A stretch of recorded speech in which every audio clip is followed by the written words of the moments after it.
Hello dear students, I'm teacher Abdullah from Smart EAL YouTube channel. In this video, I'd like to focus on Unit 8 English for Grade 8 Part 2 ሁለተኛውን ክፍል ለስምንተኛ ክፍል የተዘጋጀውን መጽሐፍ በማብራራት ላይ ነው የምንቀጥለው። Unit 8 Part 2 ነው አሁን የምናየው። Section 5 grammar ብሎ ነው የሚጀምረው። grammar rule of language ነው፣ የቋንቋ ህግጋቶችን የምናይበት ነው።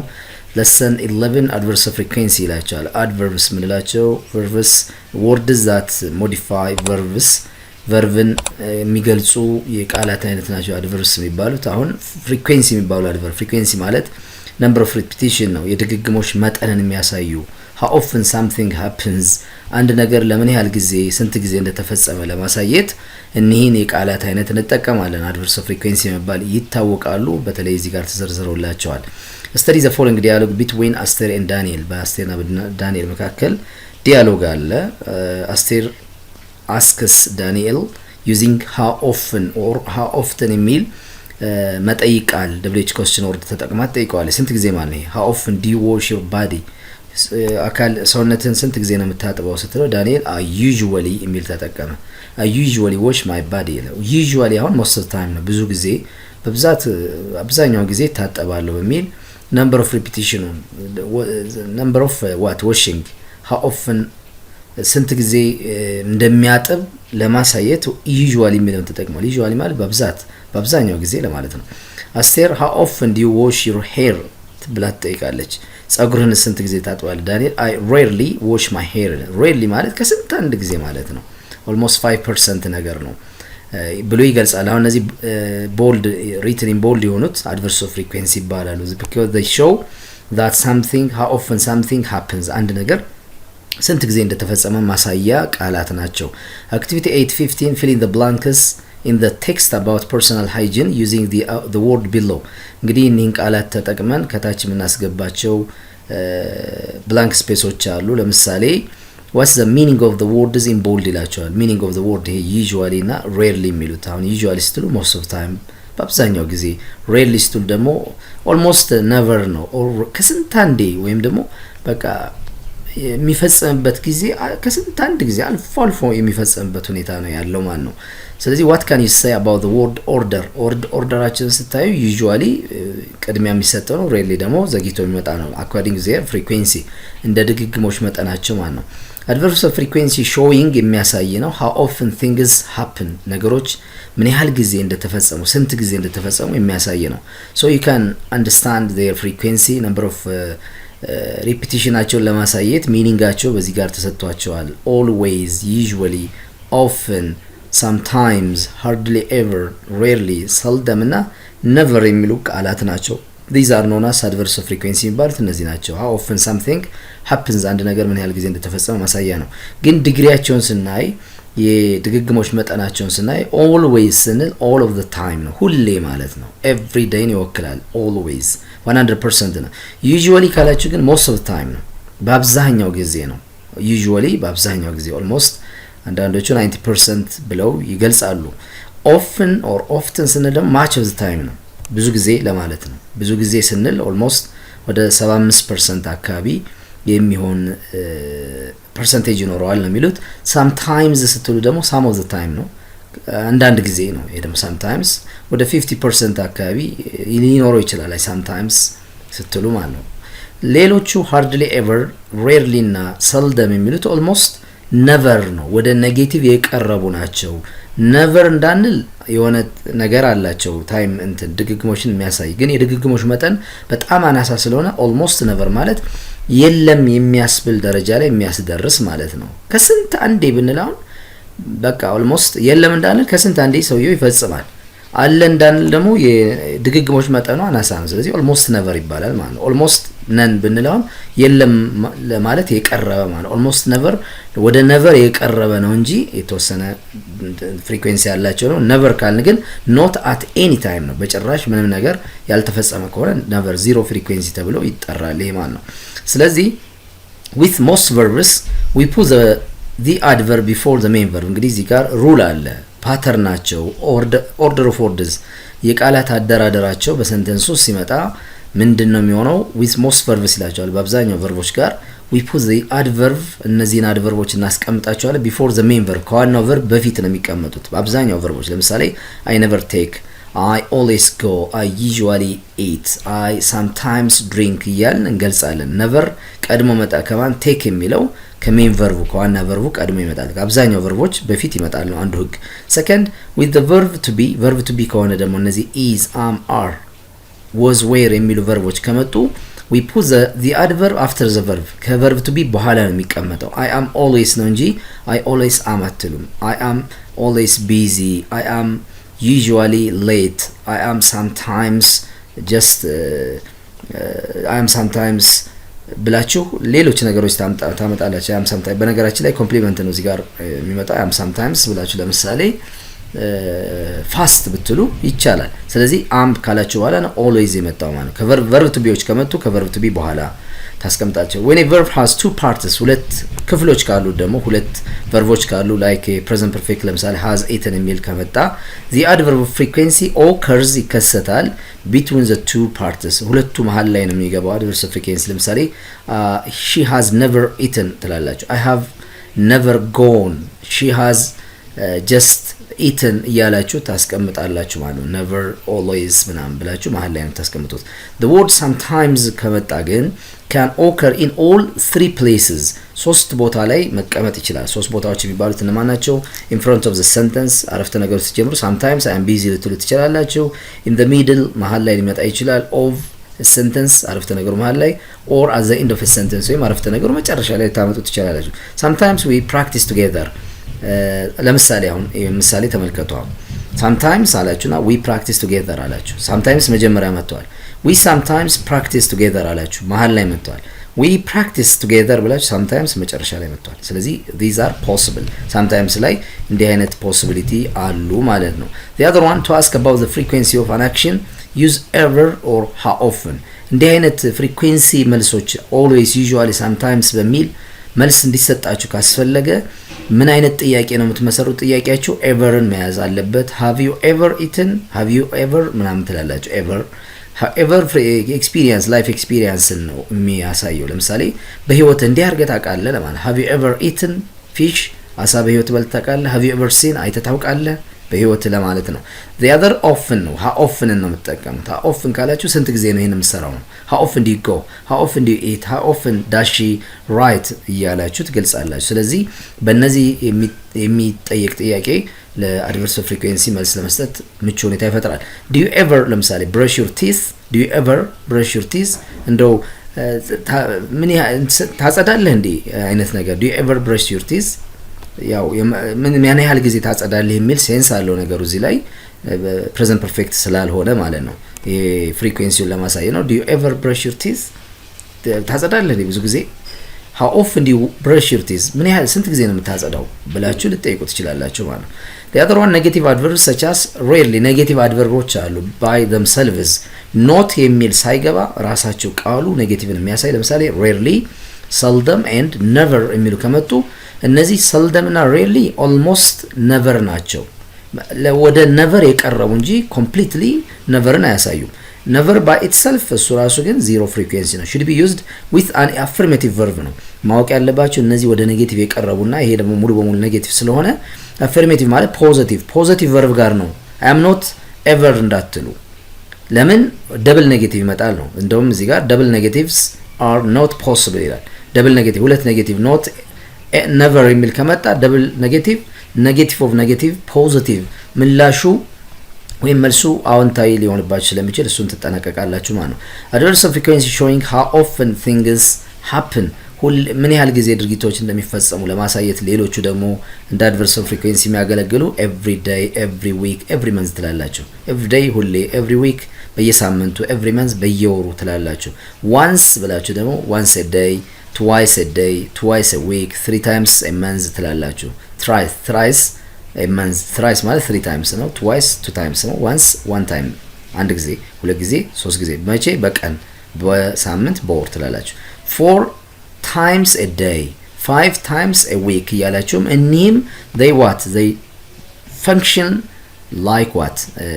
adverse frequency ድግግሞሽን ያሳያሉ ማለት ነው the other one we usually put these phrases at the end of the sentence እንደዚህ አይነት ፍሬዞችን እንደዚህ አይነቶችን ፍሬዞች በተለይ የአረፍተ ነገር መጨረሻ ላይ ነው የምናስቀምጣቸው። ለምሳሌ she cleans her teeth ታጸዳለች። ምን ያህል ጊዜ?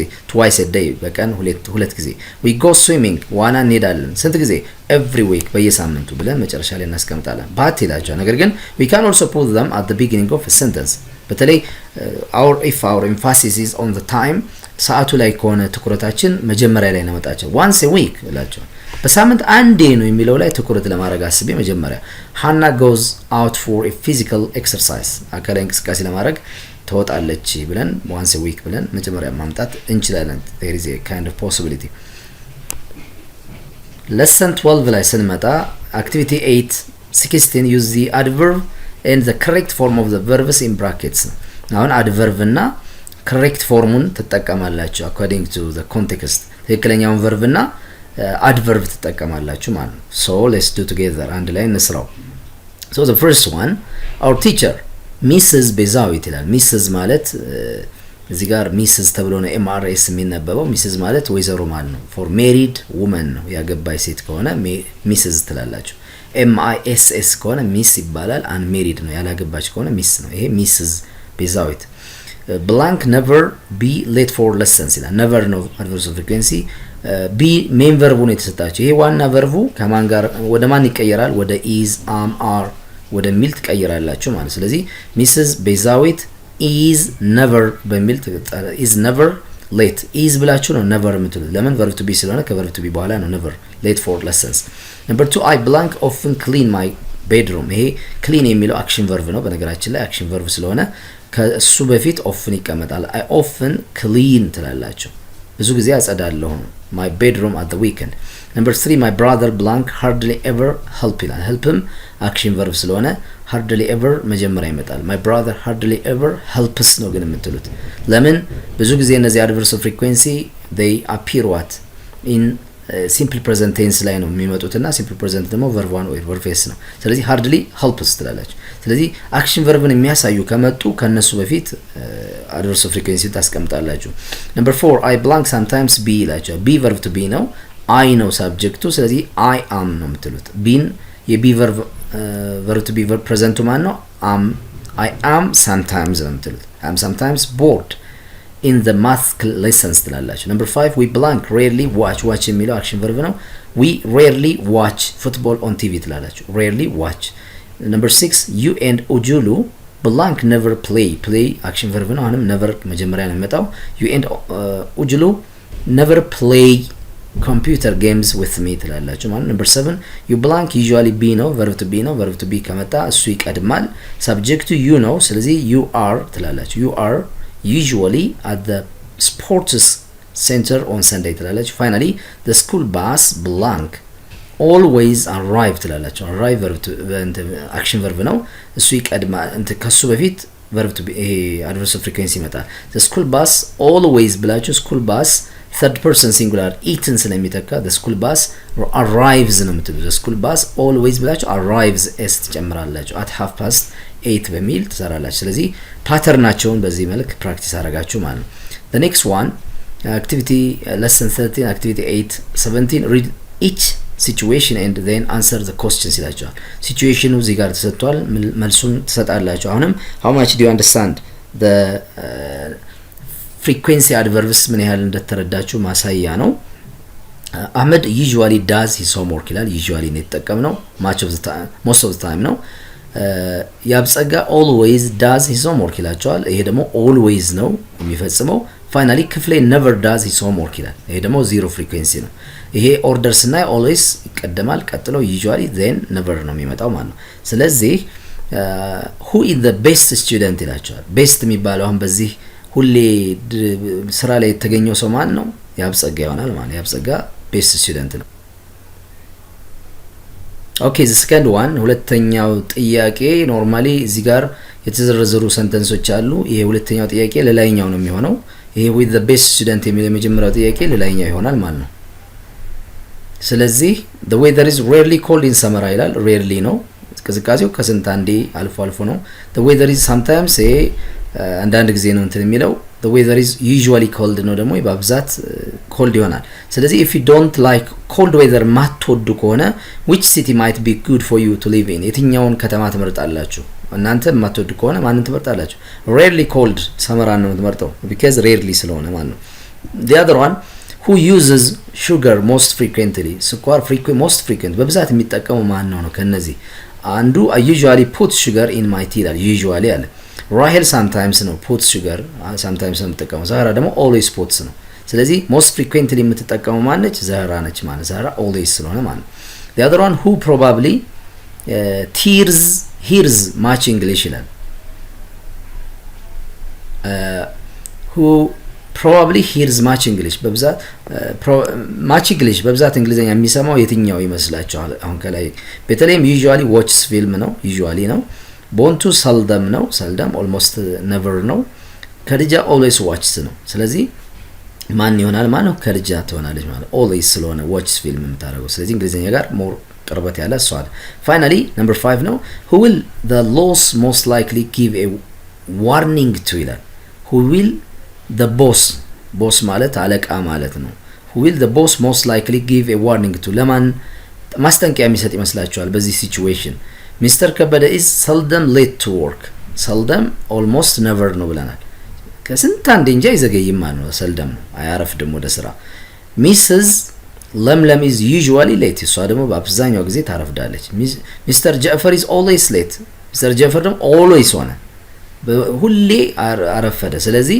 ዋርኒንግ የሚሰጠው ለማን ነው ለሚስተር ጃፈር ዋርኒንግ ይሰጣል በዚህ ኮንቴክስት ማለት ስለዚህ እነዚህ adverse of frequency እነ ያህል አገልግሎት አላቸው ማለት ነው the other one section 6 and the last part writing ነው lesson 14 activity 18 write a new sentence using an adverb of frequency word in place of the information in brackets bracket ላይ መረጃዎች አሉ እነሱ መሰረት አድርጋችሁ እናንተ adverb of frequency በብራኬት ውስጥ የሚተካ ቃል ተጠቀማላችሁ ለምሳሌ number 1 my family eats breakfast together አብረው ይመገባሉ አለ this happens every morning ጧጧት ሁሌ ነው እና የሚፈጸመው ምን ልንል እንችላለን my family ብለን always እንተጠቀም ለምን every morning ስለሆነ my sister ማለት makes scrambled eggs for breakfast ነው ስለዚህ መቼ ነው ይሄንን እንቁላል የምትጠቀመው this happens for most of the time በአብዛኛው ጊዜ የሚተካ ማን ነው usually ማለት ነው ስለዚህ my sister ማለት usually makes ትላላችሁ usually makes የሚለው action verb ስለሆነ ከሱ በፊት ይመጣል ማለት number 3 my family does not start the day without having breakfast together ይላል ይሄ የሚሆነው ማይከሰተው መቼ ነው this doesn't happen at any time ሁሌ የሚከሰት ነገር አይደለም ከስንት አንዴ ነው የሚከሰተው ማለት ነው ስለዚህ we can say rarely ልትሉ ትችላላችሁ my family doesn't start the day without having breakfast together ነው doesn't start ከሆነ never ልትሉ ትችላላችሁ never my family never ብትሉ my family never start the day without having breakfast together ነው ስለዚህ they do not happen at any time መቼም የማይፈጸም ከሆነ በnever ቢተካ best ነው number 4 Hussein drinks a cup of milk ይጠጣል this occurs almost never ነው